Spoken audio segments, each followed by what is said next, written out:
Mon cher Roland, un décret paru le 12 mai dernier a porté le congé paternité à 25 jours au lieu de 11 juste avant. Ça concerne tous les papas d'enfants à naître à compter du 1er juillet, c'est ça ? Ouais, vous l'aviez pris votre congé paternité Je m'en souviens pas. C'était, vous savez, j'ai un âge comme mes enfants ont 45 ans. Non, ça c'est les miens. Alors, en fait, si on fait bien les comptes, Pierre, c'est 28 jours que les papas d'enfants nés à compter du 1er juillet, ou en tout cas prévus à cette date, même s'ils sont nés un peu avant, vont pouvoir bénéficier donc de ce congé. Il y a 3 jours de congé de naissance pour les papas et maintenant 25 jours qui s'ajoutent au lieu de 11, qu'ils peuvent prendre dans un délai de 6 mois à compter de la naissance, soit en continu, soit en plusieurs fois.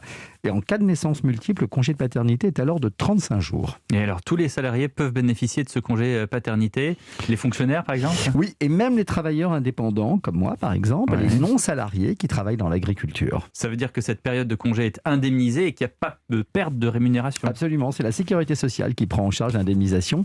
Mais attention, il faudra pour cela que le papa, à minima, consomme 7 jours en continu immédiatement après la naissance, qui se compose donc des 3 jours de congé de naissance et de 4 jours à prendre sur les 25 jours de congé paternité pour bénéficier de cette prise en charge. Pas se mettre dans la poche en disant je vais prendre ça plus tard. Voilà, non, il faut d'abord 7 jours. Et ne pas oublier, on le dit, de prévenir l'employeur au moins 1 mois à l'avance de la date prévue de l'accouchement de la maman et à chaque fois 1 mois avant chaque période d'absence pour les 21 jours restants. Et il faut être le père de l'enfant pour bénéficier de Alors ce là, congé. c'est très intéressant. Vous avez raison de le souligner. Si le salarié est marié ou pacsé avec la maman, sa proximité et la cohabitation avec la maman lui permettent d'en bénéficier, même si ce n'est pas le papa, figurez-vous. Christine.